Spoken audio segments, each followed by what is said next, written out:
Hold on.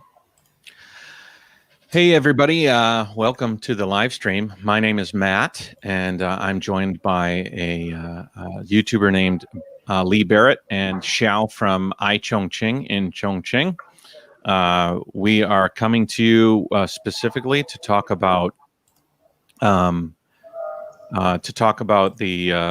flooding. If you guys have not heard about this, if you're not in China, and you're focused on things like the the DNC in the United States and all sorts of crazy political stuff, you might not have heard it. But the massive amount of water has passed by Chongqing, and when I say passed by, I do mean passed by.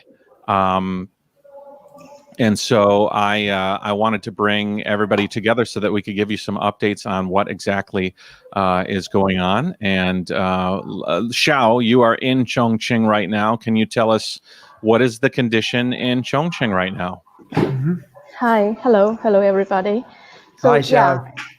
yeah. Now I'm in the office, but there's plenty to update because previous two live streams, my colleague Sasha was on the spot to bring the latest report. I think you guys already saw like the flood in the downtown area. So good news today is like from yesterday, the flood already started to like subside like that. Yeah. So for 30 hours until now, for 30 and some hours, like the flood already subsides, and well, it will continue. And in many areas, like the water level is already like over 4 meters lower. Well, the process will take longer time. I mean, slower. It's not like overnight it just disappears. It's not like that, because this time's flood is really, like it's not very often seen, like even in the throughout history in decades like that. This time is more longer time. It's a huge amount of water, and it's last longer time. And also it take, some estimates say that it will take twice the time it was flooding. So it's flooding for 3 days, like 2 or 3 days like that, and it would take maybe twice the time for the water to go down to the before level. Just to give some context, this is like the most flooding Chongqing has ever seen, or seen in how many years?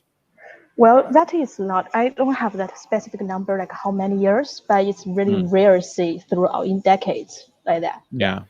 I'm pretty sure it's the highest level the water's ever been recorded at, I think. Well, maybe just like it's in some news I read, maybe it's not exceeded the highest level yet. It's not. Okay. It's not. Yeah. Because that is like you need to take into consideration for the decades records, right? So yeah. For more specific information, I need to check more on that. Like the what's the highest one, but still it's big enough, and we will say a lot of things happen in recent days. Yeah.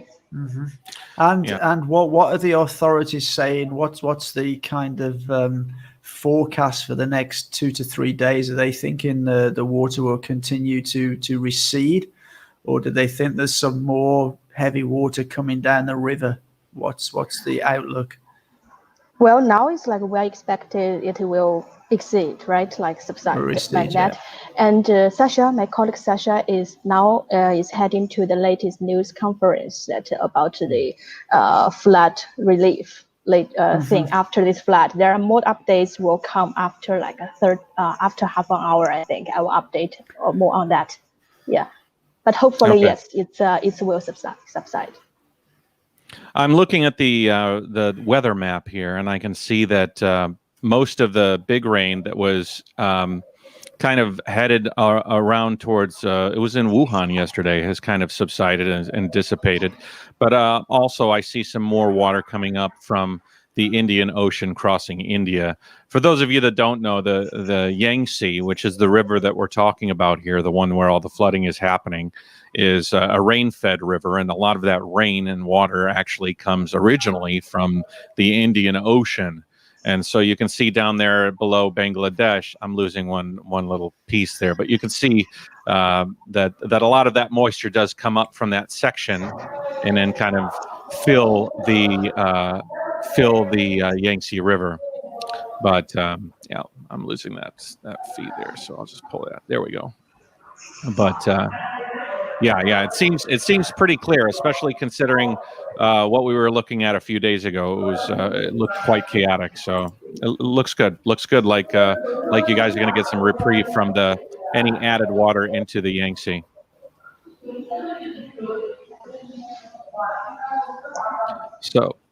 So can you tell us? You guys have been doing some recovery efforts in the city. You showed us a bunch of pictures. I cycled through a few. Can you describe you know what? Hold on. Before I ask that question, I didn't introduce everybody quite yet. So we are streaming right now with the iChongqing Facebook and YouTube page. We're streaming live on Lee Barrett's Barrett channel on YouTube. We're streaming live on YouTube's Jayo's YouTube, as well as Alex Absolute's YouTube. So hello, everybody. If you're watching from any of those channels, we have a comment section that feeds into all of our chats so that we can kind of see who's talking. If you have any questions about the flooding, we are going to talk about flooding potential downstream. We're going to talk about the history of the flooding in China, and Xiao is going to give us some information on the ground in Chongqing right now as far as the recovery efforts go. So that's the goal of this live stream, and so stick around and hit the like button if you'd like, and show some support for all of us, because this is a very interesting subject and very unprecedented flooding that was happening in Chongqing the last couple of days. So okay, go ahead. I'd just like to say, we get a lot of comments on our videos on our channel that people seem to think that the Chinese authorities are trying to hide the news about the flooding. And as you can see from the live streams on Match Channel the last few days, that is absolutely just completely nonsense. There's been so much coverage all over Chinese media about these floods, and there's been loads of kind of independent journalists out and about live streaming. We've done live streams with iChongqing. That nothing's been hidden at all as far as I can see. We're getting tons of information, aren't we, Matt? Yes, we are. And it seems unbiased information.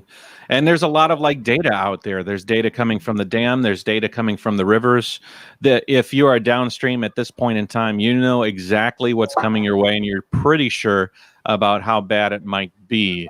And Xiao, as a matter of fact, you can actually share with us the reality of how you were warned, right? The system in the city let you know that the flooding was coming, and also let you know when things would open up again, right? Can you talk a little bit about that? Sure. I mean, that's the same. Really, I think also to myself is amazing. This is, at my age, this is the largest flood I saw. This is the largest flood I have seen since I was born, but still the things happen are pretty amazing. The thing is, this flood is not coming overnight and everybody just know it. It's not like that. It's for a long time ago, the government departments, and also people already got notice know that it will come. This is from the people level, right? Like us. This is already the number 5 flood of Yangtze River, and the number 2 flood of the Jialing River of this year. So that means before this time, there are already a couple of floods past this city. This is a flooding season. Let's say it's a flooding season. Sure. Yeah. And for that case, for that thing, every year the Chongqing people grow by the side, right? We know this river by us, or sometimes flooding seasons, like summertime, the water level rise is natural. Yeah, we get used to that. Well, this time it will rise up higher. There is a kind of we activate the government activate the level 1 emergency response to flood control. So we know it's this case is more severe, and even I would say prediction, because there always need to know when it come, right? When this thing will come. For us normal people, we don't know, but these water stations, water conservancy stations, bureaus, they keep the record on that. They always keep an eye on it and updated about the cities along the rivers about the flood thing. So before this flood come, the number 5 flood of Yangtze River and the number 2 of Jiangning River comes, we already know, and even the people along cities already got evacuated. So that's also lead to this time. This is good news that now is 0 casualty after this flood. 0 casualty. I Yes. think in yesterday's episode, Sasha said that there was maybe 1 or 2 casualties, but the confirmation now is that there were 0 casualties in Chongqing. Yeah, and that's kind of amazing for such a big flood. You know, that was a huge amount of water hitting Chongqing, and it just shows you really how well prepared they were as a city. You know, and as Zhao said, it's because this is not something, although it's unusually big this year, you know, they get flooding almost every, you know, from time to time. It's not something that's so unusual. So they are prepared, you know, they know this is coming, which is amazing. And it's just amazing that nobody's been, you know, no casualties. I think that's fantastic. Let's look at some comments here. JK, who I cleared on my YouTube channel. Thank you, you're back. Says that Wuhan is still clear. Weather is great out there. I just had a meeting with a colleague in Wuhan, and they don't think it will flood there. And I have some comments about that downstream. And Xiao, I think you have some information about that as well. But real quick, we have a super chat from Arthur, who's a good friend of all of our channels. And he has a question. He says, has flooding caused any power outages in the city? Have you lost power anywhere? You mean like the stop something like that?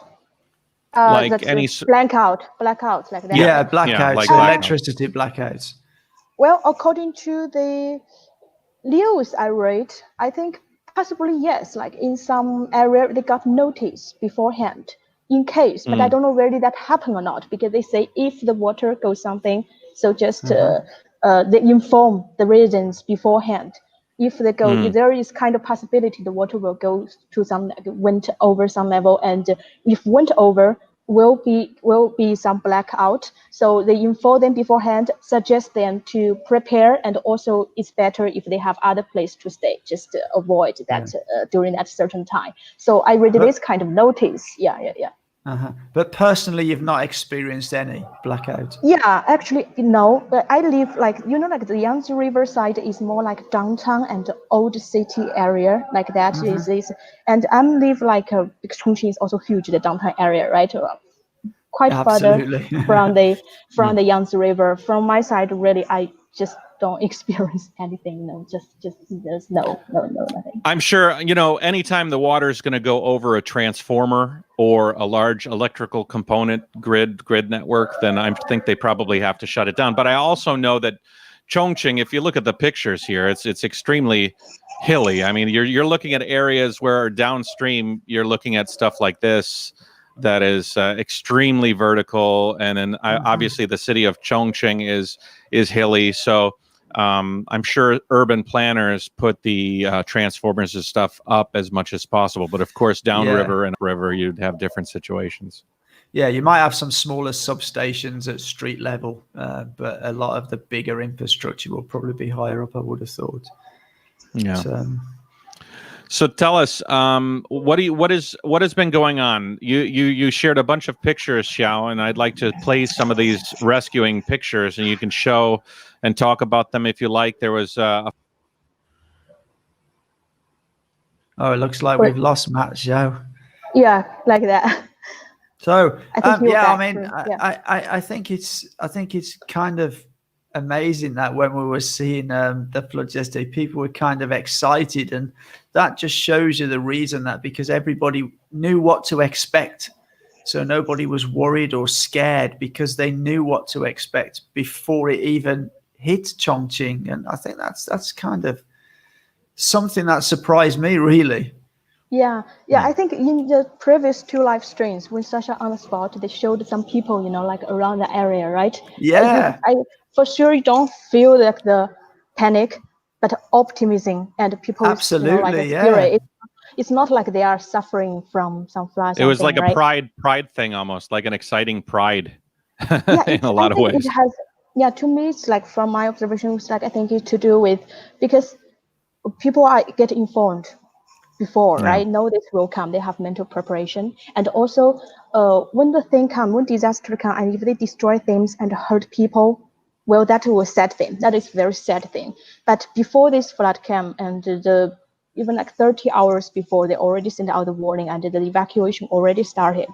And when it occurred, so people in the lower ground is already empty. The people already relocated in safer place. They get packed and then go, and then they just leave people wait for the moment to come. Like the flood prepared. No people in the dangerous place, so people just start waiting. When it comes and the flow well, it rise up, and well, it's more like this thing is not seen very often. I think in decades. So they don't have safety concerns, no problem. They are safe, and so some of them will visit these places to check how big the flood is. They will come see. Yeah, but still, it has a lot to do with the safety measures already taken. Yeah, just keep people already safe in that precondition. Well, I mean, we have a message here from Kevin saying upstream in Ya'an, landslide brought down 3 houses and 9 people. I think that is it's sort of to be expected when you have this much water climbing up the banks of the river and just that saturated land, causing landslides. I don't know much more information than that, but I'm going to be showing some comments as we go through. I have Kevin Law says there's a level 1 emergency response for the first time in Sichuan. So these comments are unverified. These are just comments I'm showing here. So. Yeah, go ahead. I think Chongqing went to a level 1 as well, and you don't. It's not very often you go to a level 1. Is that right, Xiao? Sorry, Bert, just interrupt. Well, like because the live stream just go back on iChongqing YouTube channel. So just like a hello to our audience. No problem. Yes. Go ahead. You go ahead. You introduce everybody, Xiao. Say something to iChongqing. Yeah, thank you guys for watching us, and I have so many of you already keep an eye on our channel for the past few days on the flood thing, and appreciate your attention. And now we are also still streaming with Matt, Gyro Nation and Lee Barrett. Both of them used to visit Chongqing, and they also like the city, and also like when the flood came, and they are keep an eye on what's going on and want to tell the real situation with us together to the outside world. Absolutely. Okay. So what I asked you, Zhao, is this flood this year, these last few days, Chongqing raised the level to emergency level 1, right? And that's not done very often. Is that right? No, yeah, it's right. It's not very often. It is. So it just shows you how much water was coming towards you this year, Okay. This question has been asked a couple of times. What have you guys heard about food or crop-related issues caused by the flooding? Also in July, there's been a lot of people talking about not enough food supply. The floods in July has had a bad effect on the areas around Wuhan. And have you heard any more news about that? Do you have any updates on that? Well, to this question, actually, to myself, this issues like crisis something, maybe that's what he mean. I did not read yet. Yeah, but no. Okay. Yeah. Okay. I would imagine that they will already have people looking at this and seeing what's problems, and they will be just increasing their.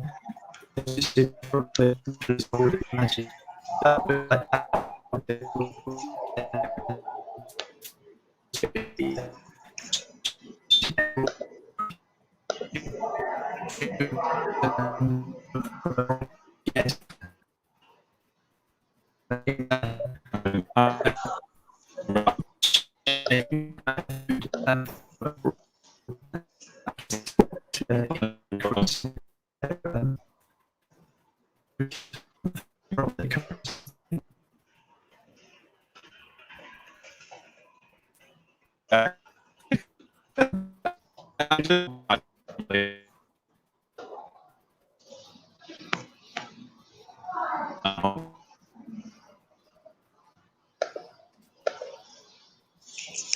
Yeah.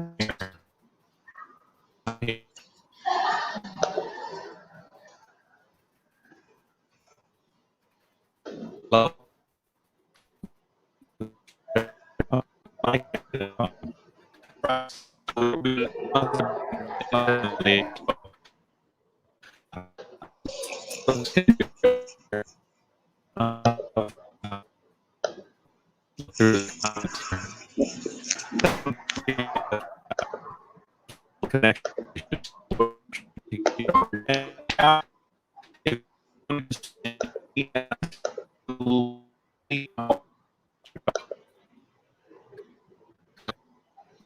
Aha, so seems like mine is fine, right? Like gyronation and barely kind of lost, or I lost, whatever. Yeah, like yeah. While we're waiting for them to back, we'll check. We will show you like now. I'm just live stream from iChongqing office.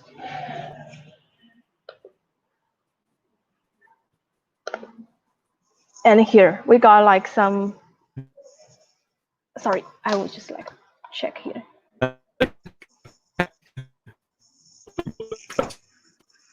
Yeah, I'm live stream from iChongqing office. Here we're doing Chongqing International Media Center, right? Like here, and Matt is back. Not yet.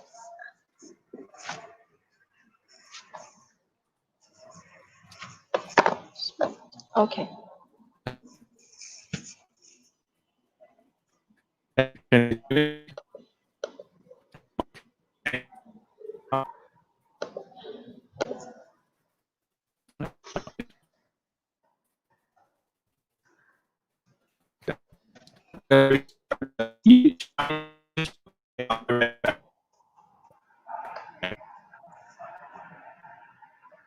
So well, that's like they are still not back. I will keep like this tell you more information about what's going on like back in Chongqing is area. My colleague now, Sasha, now she is heading for the conference. News press release that they are talking that will give more information about the after flood relief work and reconstruction theme of the people like whose business and the people whose residential area was got affected. We'll get more information on that after, I mean, like 20 minutes. I think she will update that on time, and I will forward to you this information. And this time, Chongqing already, you know, like and the flood already started to subside. So the main topic now, I think, it's more about after flood relief thing. Hi, Chow. It's Alex. Yes. It's Alex here from Reportify Media. Hopefully, you can hear me okay. I'm just calling from a mobile. Yeah, currently, Alex. Currently, right now, some connections are. We're going to work out some connections with Matt and Lee Barrett right now. I appreciate you leading the show right now, and welcome aboard, and welcome to your audience as well. I'm just saying hello to the audience and saying thank you very much for joining us here. We're doing some coverage here in the Chongqing area and trying to give the viewers, our viewers, and your viewers an understanding on what was really happening, because we're seeing lots of things in the media, lots of pretty sensational photos. And yeah, John, I'm calling from a mobile, so can't really get on the stream itself. We're just going to bring in Lee Barrett and Matt from Gyro Nations, who are leading this program. And hi to every audience out there. If possible, well, the viewers are watching right now. If anyone knows anyone in the Wuhan area, if they are wanting to come onto the stream, or possibly with a mobile somewhere interesting in Wuhan, and they want to come onto the stream, we can provide a link to them, and maybe they can show us some stuff that's happening on location.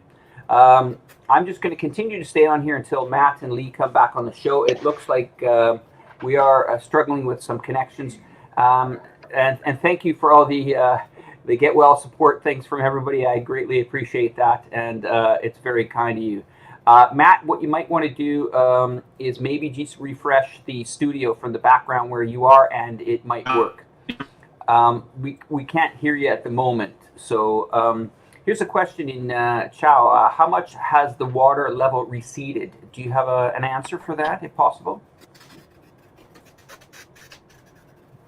Okay, guys, I think we're having a little bit of a studio hiccup here. I think I've lost Chow as well, so Chow is locked up there. I think I got Lee Barrett back. Are you back, Lee? Yeah, I'm here. That's no problem. So looks like we had a little bit of a technical issue. I'm just kind of manning the sensors from a mobile here until we get this studio up to full speed here. As you guys know, there's some, interesting things going on here. Okay, Zhao's back. We thought it would be very important to, bring, some people on the street, right, Lee? It's best to get some people down on the street that are talking about it. We're not relying on some, video clips. We're on the street here, and I'm going to hand back the show to the guys that started it. Gentlemen, thank you very much for giving me the opportunity to come in. I'm going to remove myself and all right, back Alex. to you, Matt. Thanks, guys. Thanks, brother. Okay, cheers. I think we're back.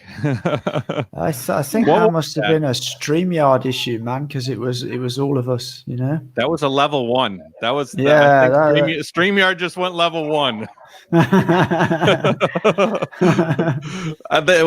Did we deal with it as good as Chongqing? I don't think so. No. Something kind of strange going on there. Yeah, I don't know. Sorry about that. Okay, I was going to show a clip. I wanted to show this clip. So let's take a look at this clip and try and get back on. I'm going to let's see here.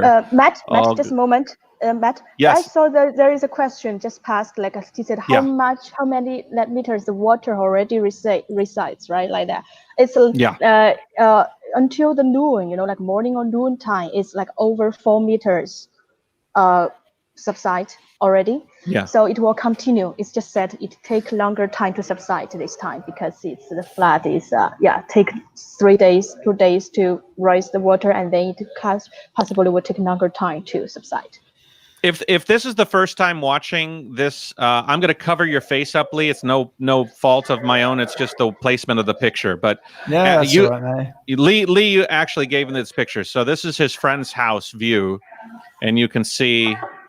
I think. Can you see that picture I posted? There we go. So just for context, he's about 40 meters above the river in his apartment. So it just shows you how steep the banks are. He's 40 meters up. Yeah.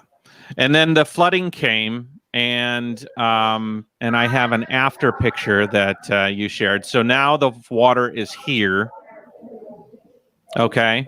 And that's actually down from earlier. I accidentally deleted the down from the highest picture that you sent me, Lee. But that gives you an idea of the water was actually touching the road, and now it's much farther down from that. Yeah. So, but it still has a long way to go. He's so that you can see that picture. My friend's suggesting it's probably even now. So what time are we? 3:30. It's about a meter lower than it was at about 8 o'clock this morning. So it's slowly sort of running out of the city of Chongqing now. And I guess over the next sort of 24 hours, it will recede quite a lot as all that water continues down the river, And this is something quite interesting. Yeah. I knew that was a good lead in for you. Lee. Yeah, there's something interesting here in that we had a comment just that there's not much effect in Wuhan. So this is where the dam, they can actually sort of control things a bit better, because if that dam wasn't there now, there'd still be huge amounts of water coming down, washing into Chongqing, and then that'd sort of cascade down the rest of the river. And I just want you to sort of get an idea of the scale of this. So I think it was yesterday they said they were pushing 50,000 cubic meters a second through the dam. And to get a perspective on this, an Olympic-sized swimming pool is 2,500 cubic meters of water. So coming through that dam yesterday was equivalent to 20 Olympic swimming pools of water per second. And that is just a absolutely humongous amount per second. Wow. How many Olympic sized pools did you say? 20. Wait, 20, 40, 60, 80, 90, 100, 120. I mean, Olympic sized pools. Yes. Every second. That is amazing. Yeah, it is. I mean, and I believe a couple of days before they were pushing through 70,000 cubic meters a second. That would be 30 Olympic swimming pools full of water. That is just an incredible amount of water. But it although, people are saying, yeah, Chongqing's got flooded and the dam was supposed to stop all this flooding. It's obviously give them a massive amount of control over the situation, because they're now talking that areas downstream to Chongqing may not be as severely affected as they would have been had the dam not been there. Yeah. And I think you've got some statistics on previous floods, right? Yeah. Well, I have some data. Xiao, do you have something to say? Yeah, because Barrett is talking about, right, this situation, and still now it's like very under control, and the lower reach, let's say Wuhan or Hubei, this area is not got affected, right, by the huge flood that yet. Not that. Well, I will explain some situation like what's happening here in Chongqing and even like in upper reach of Yangtze River. What these organizations they did to prevent, to help, relieve the pressure of the flood, because it's not like this flood came in Chongqing and it just came. It's before it formed, the flood formed in Chongqing. Before that, the upper reach also already done a lot of efforts. Well, it's like this, because this year this is like number 5 flood of Yangtze River, and the number 2 of the Jialing River. These two rivers, that's because the dual effect. If they join together, that is like why it make it so, this huge thing. So the upper reach and also with Chongqing's these kind of water stations bureaus, they try to collaborate with each other with the water stations all along the Yangtze River, like upper reach or middle, like this. They want to they share the flood pressure each other. They want to reduce, for example, number 5 arrived, and they want to like just immediately join with the number 2 because that is devastating. So they did something beforehand to keep the flood from the dual effect together. So they release. So the efforts already going out even after the number 4 flood of Yangtze River pass, and they already started to prepare for the number 5. Even at that time, they did not know exactly how big it is, but they already started to work to prevent it. I mean, if you look at this map, you can see that you have the main river here. This is the Yangtze River. In the last episode yesterday, somebody was asking me where the Yangtze starts and where it ends. Here you can see. But you can also see all the tributaries and all of the rivers that come off of and feed to the Yangtze River. And what ends up happening here is you have a system of dams that is all along, and they all work together. The Three Gorges Dam, although it's enormous, it is not the only point that flooding can occur. Right, Xiao? That's what you were talking about. There's a lot of places where water comes into the river in different places, and by controlling the dam system, it's not just one dam. It's not one dam. Dams, So referring only to the Three Gorges Dam sometimes is disingenuous, because there's many systems upon systems upon systems that control the flooding. And Xiao, I asked you yesterday because I was concerned. I said the water is so high, right?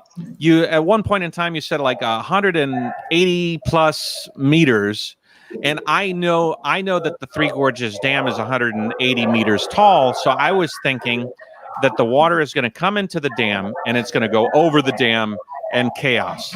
But can you tell us the situation at the Three Gorges Dam so that we can kind of get an idea of the perspective here?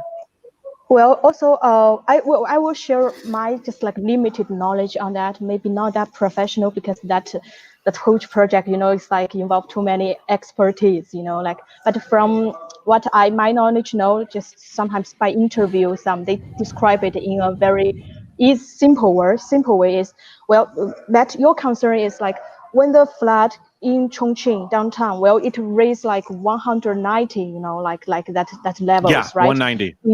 Why when it goes to Three Gorges Dam is at 165 usually, and then 175 at most, let's say 180 maybe, like that. Why it's not overflow like that? Well, the thing is, it's not like parallelly water is not parallelly carried there. The ground level, there's riverbed, there's slopes, and all the way from Chongqing, like it's the riverbed is ordinary if it's not flooding, it's around 100 and some 10 meters. If it's not flooding, the length. And in the Three Gorges Dam, it can be even deeper, that place, even deeper. This is not like a water. It's not like from the horizontal level.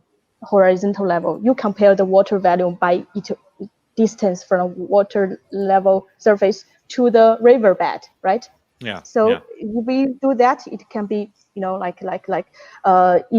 in Three Gorges, that before this flood came, they already got notice, so they discharged the plenty of water already out. So they keep the space, like 80% of its flood defense capacity empty there to waiting for the flood. And when Can I repeat what you said, because you're a little bit choppy? Oh, Okay. sure. Yeah, no Can problem. I say it again? So what Xiao was explaining was that the point where they check the water level, and they check the water, and they said that it's 190 meters, and that's the flow rate going through this checkpoint. That area was more narrow and maybe deeper. And then as the water flows through the different gorges, you have different heights and you have different widths of the river. So by the time it gets to the Three Gorges Dam, now the Three Gorges Dam is 2.3 kilometers wide, but a lot of those gorges where the water's flowing through is only 500 meters wide. So you can see that as if you cram a volume of water into a narrower space, it's going to get higher. And if you broaden that space, it's going to get lower. And I think that's one of the reasons why you have this sort of a map right here at the Three Gorges Dam. You can see as it comes into the dam, it opens up very, very wide. And that reservoir is designed to catch a huge volume of water and manage it so that it can release it downstream in a organized way. Xiao, was that a good what you said? More or less. Yeah, my key point is just it's not flat there, like at the bottom. They're always slope. When you go all the way long, it can be deeper. Like the water volume will not always keep that height in downtown Chongqing. When you go to gorges, it's wider, like you said. It's very possible like it will lower the river level. Yeah. So just to throw a little statistic in here. As the water comes into that reservoir behind the dam, each meter that rises is 2 billion cubic meters of water for each meter. And recently it went from 165 meters up to 175 meters. And that was over 20 billion cubic meters of water. That is just mind blowing, isn't it? Those kind of figures. So, when we were at the dam and we were talking about how much it would need to rise a centimeter, you could probably calculate that out from that figure, Yeah, right. We were wondering about that when we were there. Crazy. You want to hear another statistic? Xiao, have you ever been to the West Lake in Hangzhou? I think yes, years ago. Hangzhou is a very big lake. It's in Hangzhou, which is one of the most populous cities in China, I guess. And it's beautiful, beautiful lake. There are sections that you look across quite a long distance. The volume of water during this flood season is equivalent to 2,000 West Lakes. Is that pretty amazing? 2,000. It is. West Lakes worth of water has been dispersed and produced from the Yangtze River, overflowed, flooding downriver. It's pretty, that's phenomenal, isn't it? Yeah, it is. Yeah, when you think about it. So, what is the situation, Xiao, in Wuhan, and do they have anything to worry about in your understanding? Well, in my understanding, downriver. Downriver side is safe.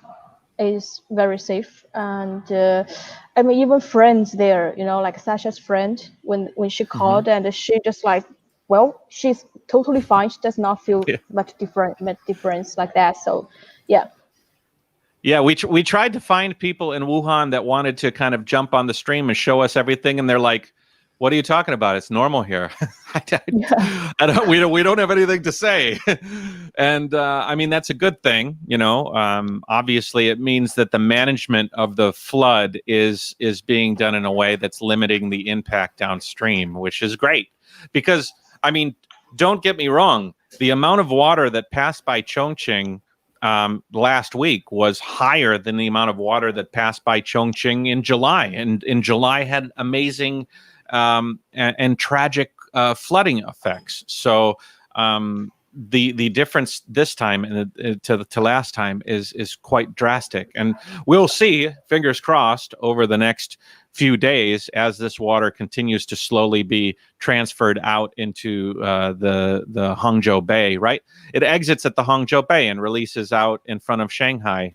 And so we're just sort of waiting for that. Yeah, let me check. Yeah, Shanghai, right? So it's going to exit above the Hangzhou Bay, right? Yeah, basically. it goes into the sea at Shanghai. Yeah. So, yeah, if you can look here, you can see Chongqing is about in the middle. And one of the reasons why so much flooding happens there is because, let me show you like that picture I showed you earlier of the gorge. You have this sort of land. That's the Yangtze River. I'm not exactly sure where that Yangtze. I'm not sure where that is, but the Yangtze River is like a channel. And it's very sharp and carved in many places, and it fills with water very easily. It's one of the reasons why the Three Gorges Dam was built, because there was this beautiful container that was sitting able to be filled with water. And so you have all of this water that's traveling and collecting as it goes through Yushu and then to Lijiang and then Panjihua and then Iben. And then once it gets to Chongqing, you might have had rainstorms all along that way that would be adding to that water. It passes Chongqing and heads to Ichang. That's where the Three Gorges Dam is. And then it's got the rest of the way, Yueyuan, Wuhan, Lujiang, and Wuhu, and all the way to Shanghai. And a lot of those areas are not looking like this. A lot of those areas are more flat and spread out. So what you end up having is an opportunity for the water to spread out. It's one of the reasons why they put the dam there, because they knew this was one of the last lines of defense that they could put up in order to try to stop that flooding from all the way upriver and kind of control that downriver to make sure that all of those areas of Wuhan weren't inundated. So I think what happened in Wuhan was you had more rain and more stormage that was actually coming down, and you had more water dropping in front of the dam in different places. And so that was combining with the release from the dam, and you had this big tragic thing. Whereas now what you have is you have all the water behind the dam, and the dam is able to kind of manage and manage that water. Again, I did as much research last night as I could. I'm pretty sure on this stuff, but yeah, I'm just trying to figure out why you're not going to get so much flooding in Wuhan as opposed to in July. Mm-hmm. Did I make sense? That did sound right. Okay. That's fine. It's all good. Yeah. So the area, let's talk a little bit about Chongqing, Xiao. Now I have a bunch of images here. There's some, is that coming through your phone? How are you getting these images? Is everybody sharing them? Yeah, it's like they are sharing on our WeChat friend circle, and also there are news coverage. The news coverage is a lot on this flood thing, like in different aspects, from rescue to the flood itself, and also to the touching stories, different things. Yeah, this I got from the news report, local news. Yeah. And do you feel all the communities pulling together to help? Yeah, like yesterday when read some of the news and some of the art, like the photos, it just feels so touching. Yeah. Each time when there is like sometimes some disaster or challenge things like happened, the people like from the civil servant, the volunteers, the firefighters, police, and from the government, from the the higher level to command, like this, organize this thing, right? I will be so touching, and I feel like in Chongqing, people, at this time, you can see these pictures, you can from their face, they are really try their best to contribute to prevent it. They are united as one. Even when I watch this, see this one. Yeah, the smile on the firefighter's face. I'm so touching. They are just from their heart, just want to help each other. It's their duty, but it's still from their sensation like that. Can I say something? Yeah. Go ahead.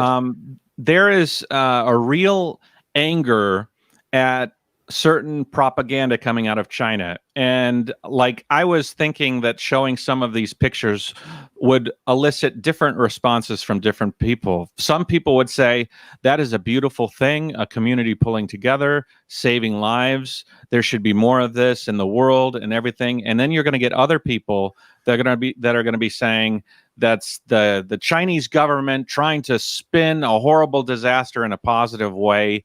And you know what?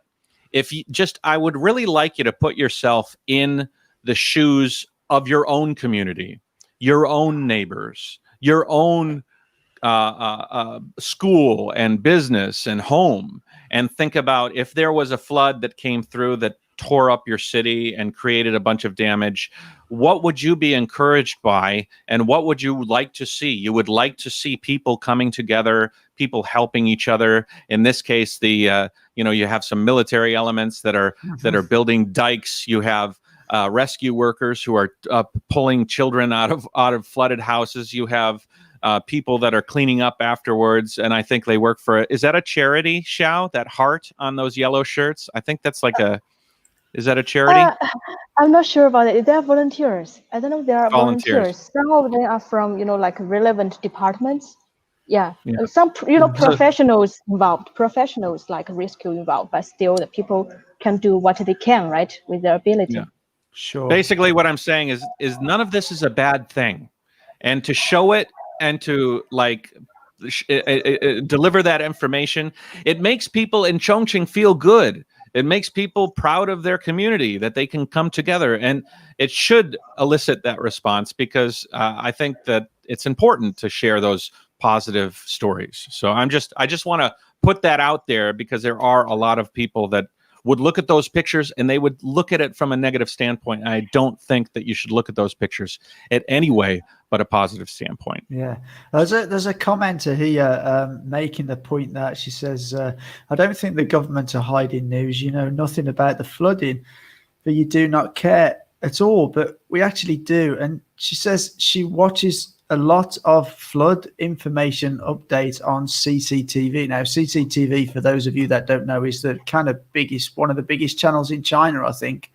And she says they've had a lot of news for quite a while about the flooding around China on there. So this sort of delusion that they're trying to hide it and then just put out these, photos to make it look good is just rubbish. They've far as I've seen, they've reported it all the time. Yeah, it's been nonstop. Mm-hmm. Like you just said, right? From me, it's like I'm here in Chongqing and I feel this atmosphere, like it's good, it's nice. Well, disaster is harsh. It's like cross damages for sure, right? But from other side, like people affected by this kind of disaster, but still we fight back. How we fight back? You unite together and you help each other. You can just reduce the cost to the utmost try. And later we will rely on more also help from, because after the excites, right? Like it subsides, there's a flood. There are people in the lower ground, their business or families or like residential places got affected. They will rely on the help from society and different departments to support them to recover. And that rebuild will their happen. Businesses, yeah. And I'm quite confident that will happen. Yeah. So it's not bad thing, like why it's good to be disaster is bad. People should be sad, crying every day, and then that way, that is a very correct way to handle. I don't think so. Be positive. I think that's also local people here spirit, like positive. Yeah. Actually, I think in many parts of the world when there is a disaster, communities, it is something that always pulls communities together to help each other. And I noticed that when I was in the UK, I lived in a village that was quite badly flooded once. And it was amazing how, that once the waters had receded and everybody just joined in, we were all helping each other in different houses to clean up and move things. And it's just such a spirit. I feel that is what's going on now in Chongqing. Everybody's sort of pulling together in the same direction to help each other. Yeah. Yep. Okay. So how many days until you think Chongqing is normal? Sorry. Okay. How many days back to? How many days until Chongqing is normal, till the river road is riding with traffic, until do you have traffic on the river road right now? I don't think so. No, there's like a very strict traffic control in this flooding area. It already started days ago. Yeah. Okay. I'm going to show a clip right now. I've been trying to show it, but I keep forgetting. Here we go.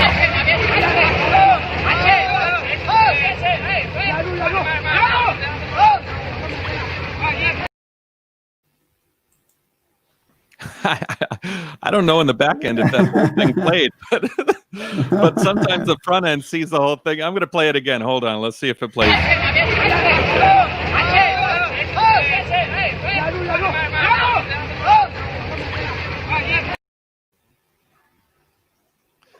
This kind of thing is happening all over the city, right, Xiao? Yeah, I think currently, yes. Especially when I think it's already started from yesterday. And when people check, some place, the flood is already reduced a lot and reduced, and then they start clean and the important thing, clean the road. Yeah, a lot of this kind of moving the water off. It's like it's like you kind of got to take a giant squeegee to the whole city, or to the water banks at least. It's like non-stop, right? It's kind of this kind of speed, this non-stop. Every before the flood come, prepare. When it come, people just keep away rescue and come. And then when it started to the water started subsides, and then the cleaning work just very fast connect after like that. Do you know what I mean? Sorry, I was sometimes sorry, not confusing you like that. Just every step, the measures take is efficient. There's no waiting time. It's we will wait later to clean it or something, but no, efficient.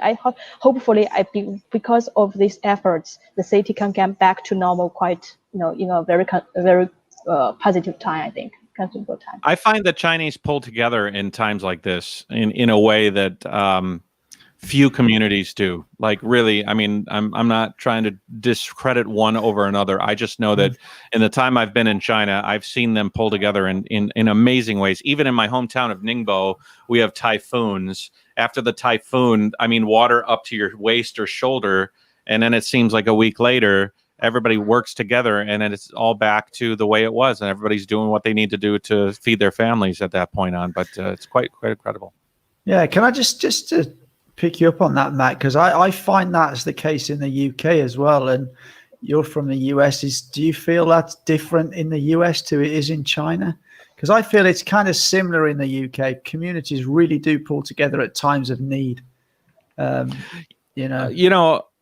Unfortunately, America has had a couple of faux pas with regards to big problems, like the pandemic, and Katrina way back in the day was a flooding in New Orleans, and there was a lot of chaos there.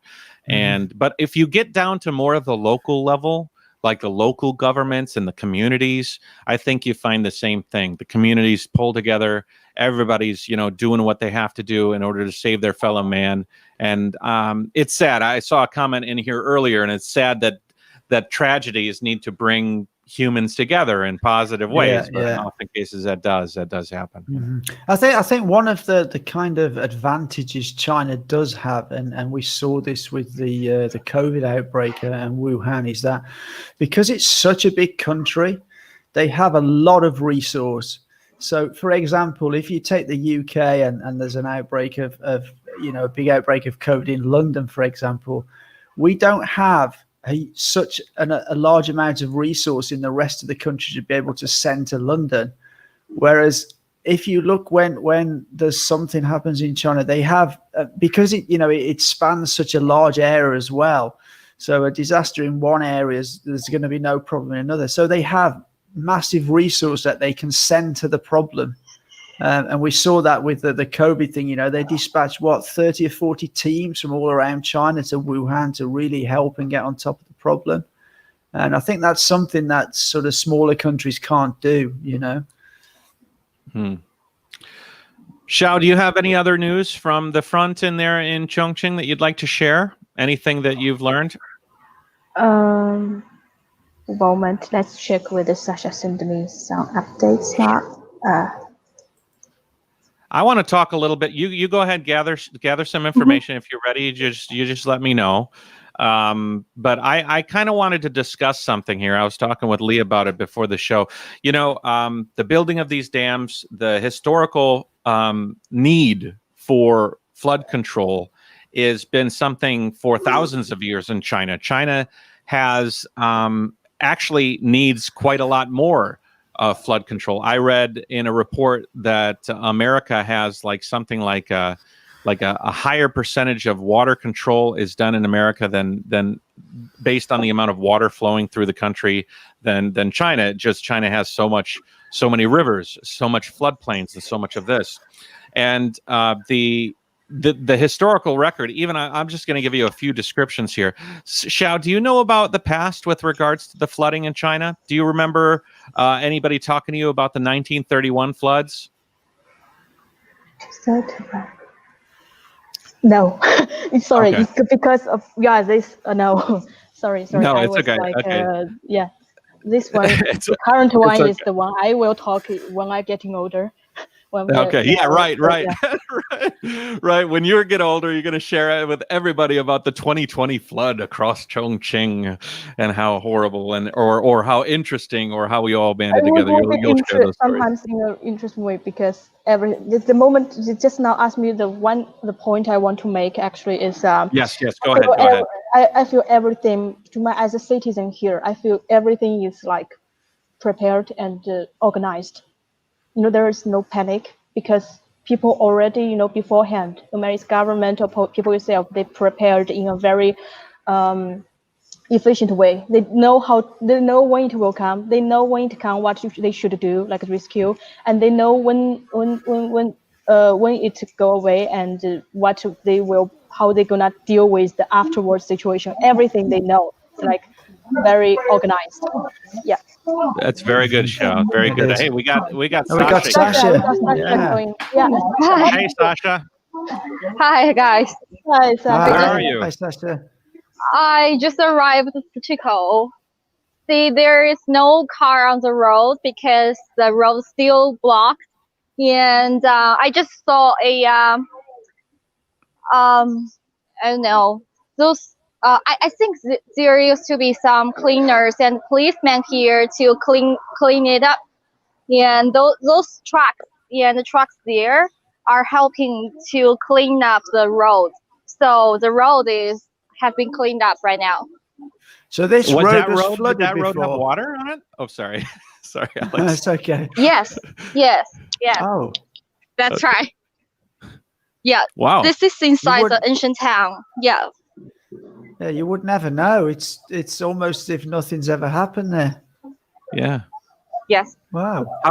How close are you to the water's edge? Can you show us? I need to walk about 10 minutes and arrive the waterfront of Chico. And seems like those shops outside the on the both streets of Chico are open right now, but some shops owners said that there's still no electricity and water of the Chico waterfront. So those shops there downstream or just close to the gate are not open as normal. So Okay. Oh, we lost you. Yeah, I think she'll be back soon. She'll be back okay. in a minute. Yeah. I'm sorry, Sasha. You were interrupted. Were you finished with your thought? Sorry, Matt, you asked me. Xiao here. Were you finished with your thought? No, Matt, Sorry. she's saying she's Xiao, not Sasha. Oh, sorry. No Xiao, problem. Sorry, Xiao. Yeah. That's my. I think I just finished my point when Sasha just appeared. Yeah. Oh, okay. Everything was Okay. nice. Well, Yeah. all right. We'll leave. I'm going to pull her off here, and then if she wants to come back, she will. I wanted to talk a little bit about the flooding. If you give me a few seconds, you could just let me kind of take control here. The 1931 floods here, to give you an idea. It was on the Yangtze Huai River, and a series of floods on August of 1931 hit all the major cities, Wuhan, Nanjing, everywhere, and even breached a dike on Lake Gaoyou. And they say that between 422,000 and 4 million people died in that flood in 1931. So this is just one of many floods. I actually have a few here for you. There was the 1935 flood that struck China. And then after the flood, there was a decade of flooding and famine and social turmoil. And it was the 5th deadliest flood in recorded history. And it had like 145,000 people died and displaced millions of people. The property damage during that flood was 333 million in 1935. Today, that would be like 6.2 billion dollars. Crikey. And that was the same area as what we're talking about right now. This is all in the same area. There was a flood in 1954 that killed 33,169 people. And I don't have much footage from that, but here you can see there's. Oh, is that Japanese? That's Chinese, right? I hope I didn't pull a Japanese flood picture, but I'm pretty sure. In 1998, though, you had a massive flood, and it went from the middle of June to the beginning of September, and it flooded the Yangtze as well as the Nen River, the Songhua River, and the Pearl River. And it killed like 3,700 to 4,100 people and affected 2.3 million people. Okay, so it's these floods in China are not anything new. And just to give you an idea of what can be done to help, and maybe what these dams do to help, the 1954 flood that killed 33,000 people and relocated 18 million people and stopped train service in Wuhan for 100 days was caused by like 74,000 cubic meters of water. And the 2010 season, this is after the dam was made, the 2010 South China flood season, the dams there contained 70,000 cubic meters of floodwaters. So just to give you some perspective here, the amount of flood that killed 33,000 people and displaced 18 million would have been largely contained by the floods or by the dams that were built post that date. You know what I mean? So in just to give you an idea of what the damage could have been, and what the water that flowed past Shao in Chongqing the other day, if it was running uninterrupted past zero dams and you had no levees or dams, imagine the amount of carnage that would be caused from that amount of water. It really is a testament to obviously there's positives and negatives to dams, but ecological impact, sediment not transporting, and landslides and things like this, but and relocating the people, because relocating 1.3 million people to put the dam in was an amazing decision, and it was fraught with both sides. But today the dam is there, and I think today the dam is doing a pretty damn good job. Pardon the pun, ha ha ha. For that water. But anyways, I just thought I'd share that with you because I think I looked all that stuff up, and that was very, very interesting. Yeah, I got somebody. They must have said that was Japanese. Sorry about that. That picture was the other ones are were real China floods, but. Anyways, I pulled them up earlier. Did you know any of that, Xiao? Did I give you any information you didn't know? I think I don't know much about that topic. Okay. No worries. Are we gonna wait for Sasha? Where's Sasha? Sasha is in Suchiko. She is in Suchiko. I think she tried to connect back to join because he went there just want to show us like how the situation there, because the water level was really high at that point. Yeah. And then now it's already, since yesterday, it's already began to, because even I saw the comments, some people said that yesterday is still underwater, and now you can, Sasha will show you the situation now. Okay, Sasha, can you hear us? Hi. Yes, I can. I cannot enter Tsuchiko because it's also blocked for the scenic area. And you can see here are many staffs here. I think some of them are volunteers, and some, the guys who wear the red vest are volunteers. Yeah. Okay. 你好，你好，你好，请问一下，您是这边的志愿者吗？来青鱼的啊。对，我就是想问一下，您是不是来青鱼的志愿者？对。哦，但是你是就是从哪边过来帮忙的？公司安排的吧？就是东风小康公司。小康车。对，然后你们有安排一些车子过来，就是来帮忙吗？还是说？车子也停在这儿吧，然后人停在里面在清淤吧。怎么清呢？大概是？就是有些垃圾嘛，把一些团在一起，然后该冲了一下，把那个淤泥要冲一下，还有一些很多杂物嘛。然后现在的话，这边还是不能进去，对不对？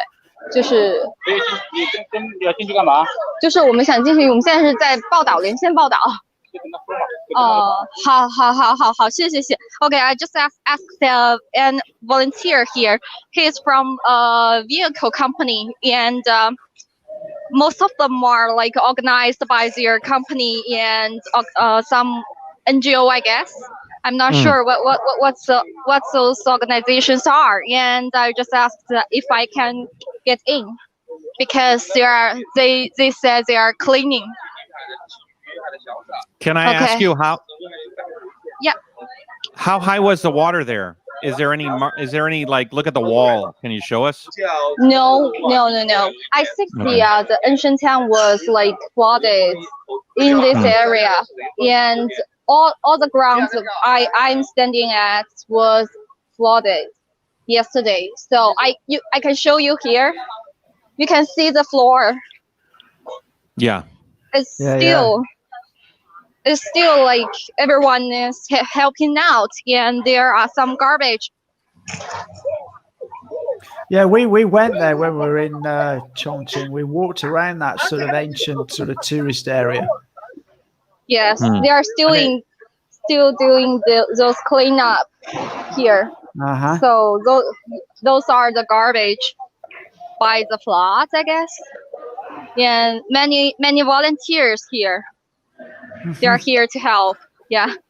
That's great. That's really good. Yeah. And all the floors were like flooded yesterday, and they are still doing the cleanup inside the Tsuchiko. So visitors are not allowed to get in. But I'm not sure if I can do some like media pass or something. I will go ask them. Maybe they can let you in because you're from the media. Yeah. Maybe just walk in. Yeah. Okay, I will ask him.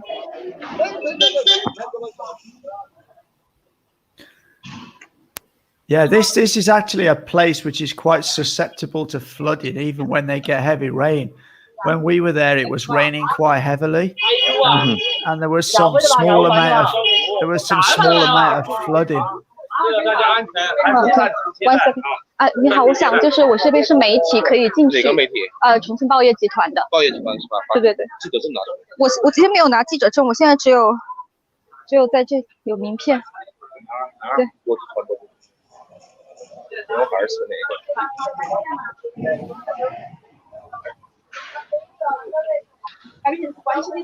个？This might be cool. Yeah. They're doing some checks now to see if they can let her in. They're obviously trying to confirm who she is. Yeah. 新媒体吧？是不是哪个5小时不能？对。Okay. He mentioned Xiao. Yeah, we did the travel guide episode before. Like, it's a tourist. 谢谢。Okay, I get it. Show her this. So they're letting her in. So, because cool. yeah. he said he knows Xiao. Okay. Yeah, Xiao is famous now. Yeah, Yeah, you're she famous, did Xiao. some travel guide Congratulations. before. Yeah. Okay. Look at all of these storefronts. I wonder if water got into those places, huh? I think so. I think the electricity and water has been cut for a moment. So those shops are like doing I don't know. They still don't have any electricity inside the shop. Mm. Yeah, you can see that.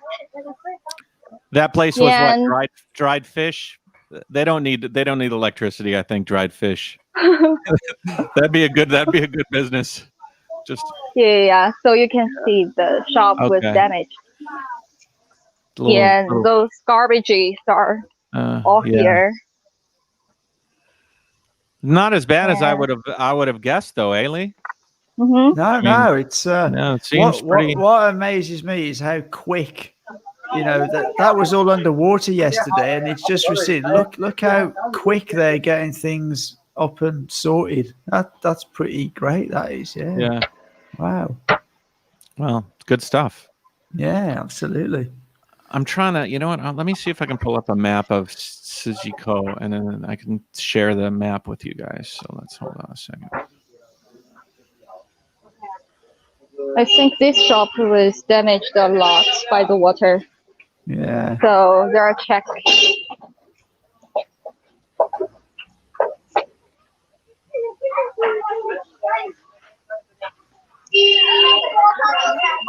Okay, they're doing the cleanup themselves. Yeah. Shop owners. Yeah. This is Bangbang. This is the Bangbang here. Seem to be everyone help out, and yeah, I just saw him so tired here. 哎，你好，请问你是过来帮忙收拾吗？还是？对的。这儿已经干了好久。See. Oh, okay. He is a Bangbang. Do you know Bangbang in Chongqing? I think he's here like volunteer, so, and all day long. All of them are Bangbang. Yeah. All of them are what? Bangbang. It's like a porter in Chongqing. A special job. Yeah. Well, it's a good opportunity to work for them, eh? Do some good and just help transporting people's stuff back and forth. Yes. You know. How far? How do you spell? I'm trying to find it on the map here. Could somebody help me out? Li, Xiao, Sijiko, right? Sijiko. I will send you. Sijiko. It's pretty close to downtown, I think. No, Jiko. Shinjiko? Sijiko. XI? Shijiko? Yeah, something like Sijiko. Sijiko. Yeah. Sorry. Sijiko. I think Sasha is close to the waterfront. Okay, somebody's asking what the temperature's like there at the moment. Yeah. 35. Super hot today. Oh, it's still 35 degrees. Crikey.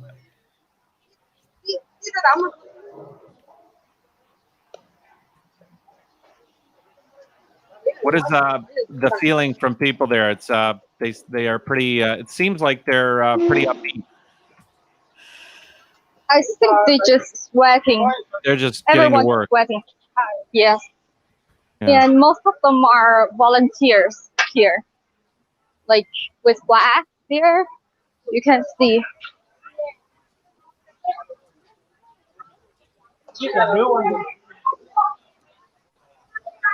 Okay.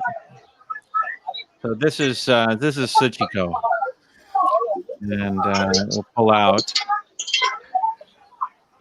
and we'll move it over. Okay, I just came to the shop, the Mahua shop, the famous snack in Chongqing, and primarily visited here yesterday and bought some mahua, and it had become the most popular gift, I think. This shop. Yeah, the premier came to visit Chongqing yesterday. For those of you that don't know, it's a pretty big deal, huh? It was a pretty big deal. Yeah, and the video shows that he bought some mahua, the Chongqing local snack, and this shop's become very popular now. Wow! But it used to be popular, always popular. I think this is an electricity machine. Generator. Yeah. Okay. Wow, the guy who has a generator has to be the most popular guy in the neighborhood right now. I know when my house goes out of electricity in USA, my dad had a generator, and he was suddenly everybody's very best friend for that entire process. Well, that looks interesting. Matt, very muddy here. I just sent a photo to you that it's days ago when the flood in Sichuko, like how high it is. You can check the page. Okay. I'm gonna add that right now. Oh. So it's getting wet, and muddy. So Sujiko just recently was this. I think this owner just like was the drying her products here. So you can see. Okay, I'm getting close to the. All right, I'm not sure if I can get closer to the gate. I should wear a raincoat. Yeah, you should wear a raincoat. That was a great sign off. That was very interesting. That last note. I should have brought a raincoat. Boom, the closing. Well, that was interesting, eh? I was hoping that we could get some views from the ground, but yeah. Xiao, you're sharing some more pictures? Yeah, just like what it looked like days ago when the flood was there in Sichuko. Now it's already dry. You see the ground and This is the picture. This is like a main road outside the Sichuko where Sasha just come across. Okay. So good context there. Interesting. Well, what do you think, Lee? Are you you got to do a thing, right? I have, yeah. I need to be going shortly. I've got to go and pick someone up from somewhere, so I can't stay too much longer. Okay, I have some things to do as well, but I'm really happy that we could take some time here, Xiao, and I'm thankful that Sasha could jump on and give us a little bit of view from the ground. I'm sure that that's repeated over and over and over and over alongside the river. Sasha's coming back online. Let's see if she has a little something else to share. Just here at the last. Yeah, that's the port. This is the water from, guys. Yeah. They are doing cleaning, and you can see this shop is all flooded. Yeah, that shop was underwater. You can tell from the rafters. Yeah. Hello. I was so focusing. Yeah. Wow. Sorry. And everyone's cleaning up. Well, I cannot go any further. I don't have the rainbow. Thank you so much. Thank you for everything. Oh yeah, wow, if you look down there, that's good. You can see the stairs coming down and then down and down. That, man, I think it's really hard to think about how much water was there just a day ago. Really incredible. Let's hope that everybody can recover well and get back to business and start living their lives normally. You know, that's looks good. I think so. Yeah, they are the staff for the shop, I guess. Yeah. And some of them are volunteers. Some of them are the cleaners. Yeah, Yeah. everyone's working.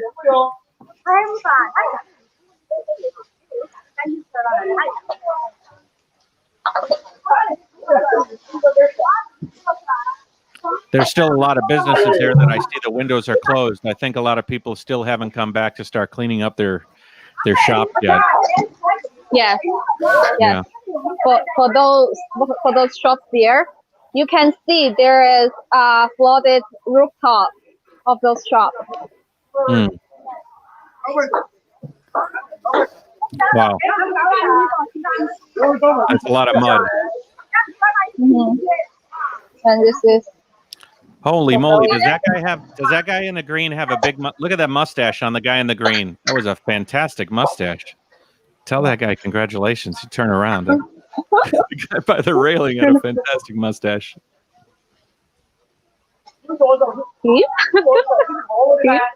Yeah, him. He has a great mustache. That is a really, really nice mustache. Chinese guys can't grow as good a mustache as American guys.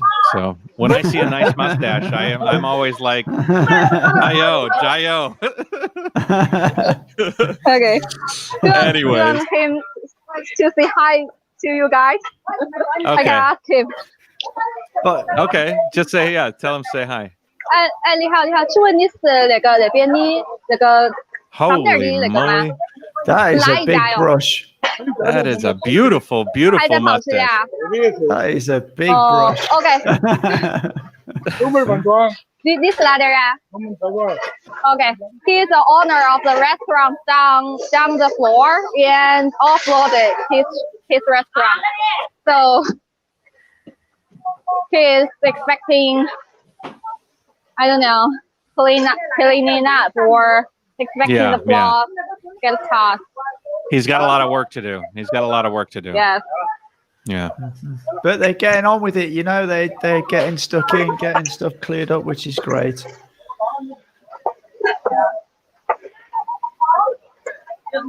All right, Sasha. I think we're gonna wrap this up. Is that okay, Lee? Is everybody Yeah. okay with that? That's good, yeah. Oh, cool. Okay. Thank you. And head back to the press conference today later. I have a drone picture of the Sujiko flood I can share before we go, just to give you an idea. Okay. Do that. Okay, I will All right. focusing on walking now. And I will Focus just on leave walking. for a second. Yeah. Okay. All right. Thanks, Sasha. Thanks, guys. Bye-bye. Bye. Take Bye, care. Sasha. See you. Bye-bye, Sasha. See you. Great. That's great. Wow, that was great. This Yeah. to give you an idea, this is Sujiko, right? Was Sujiko right here. So she was walking down that winding road, I'm guessing, where all the shops are. Yeah. And then towards the end there is where I think she was. I'm guessing, right? Right, Xiao? There's that Yeah, you windy see road the- that comes through the there- center. You see, there is like a muddy place, like construction thing there. Mm-hmm. Oh, yeah. The red. I red. think that's just like where it is. Like these old Okay. buildings. Old buildings is like the road she's working through. Yes. Okay. Interesting. Okay. Yeah, that's plenty like much what happened in these different sites that people in Chongqing are doing. It's just like one mirror there. Yeah, that's different places also do similar things. All right. Let me look through the questions, see if there's anybody else that has any sort of questions. Yeah. Now that's a person who suffered some property loss. I hope he's okay. Yeah. No Chinese can grow a mustache. Well, he did. He did. Let's see here. I think that's it. I think we can wrap it up. That was a really, really nice. Yeah. This has been a really, really nice stream. So thank you, Xiao, for taking the time to talk with us.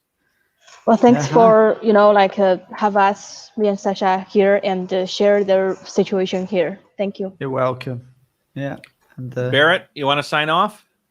As always, take care. Hey, guys, thanks for watching from Barrett's channel, from Alex Absolute's channel, from iChongqing's Facebook and YouTube channel, from my Facebook and my YouTube channel, everybody, Jayo, and to everybody that is cleaning up after the floods in Chongqing, wishing you the best, and everybody downstream, wishing you the best of luck as well. It seems like some potential flooding has been negated, and we'll. I don't know if we'll keep doing this sort of a live stream for the flooding, but I'll try and keep you informed in my regular videos. I have a bunch of videos coming up of my time in Chongqing, hanging out with the people from iChongqing. Lee, you also do, right? Yeah, absolutely. We've got probably another 20 videos to come. Next one will be our video of the Three Gorges Peak, and that will possibly be Monday. So look out for that, because that's a good one. We have some super cool drone footage in there as well, so it's going to be a good one. Yeah. Xiao, do you have any videos coming up on your channels or anything you want to promote? Yeah, now we are like the Smart China Expo is around corner, so we have a lot of videos that dedicated to the smart technologies that got manufactured in this city. So some interesting technologies like videos, and you can check out to say on this way of intelligence how Chongqing go. Yeah. There's a lot of 5G stuff coming, right? Yeah, in those videos. Yes. Yes, because many technologies need to be supported by the 5G, like this network, right? So that's in our topic, definitely. Cool. Yeah. Thank you. Alex from Reportify, do you want to say anything? I see you hiding in the back end there. If you want to say anything, you can. Alex, I don't know. Can you guys hear me? I can hear you. Yeah. Well, people wonder why I'm in and out of here. There's a lot of stuff that needs to be done behind the scenes here. So I try to do my best to make sure things are flowing, and Matt and Lee and Xiao and of course Sasha do amazing things. Like I said, guys, thank you for streaming this to everyone to give them a very, very good idea of what is actually going on in a major city there in China. And well done to everyone, and let's hope for a very safe weekend. And that's me. Thanks again, guys. All right, Alex. I have one more thing I wanted to say. I have a video coming out, guys. Really proud of it. I'm walking with my friend Jim through a small Chinese village in Ningbo that's about to be demolished to make way for a highway. And so my friend Jim captured all of these images of this beautiful Chinese village, and really interesting little stories from normal people who are living normal lives in a little Chinese village. A lot of situations you wouldn't quite think about. And so I'm really excited to share that with you. And so we're going to do that. So again, thank you so much. Have a good one. Barrett or Lee, go ahead, do your things. Xiao, thank you so much. And we'll see you later. As always. Yeah, sure.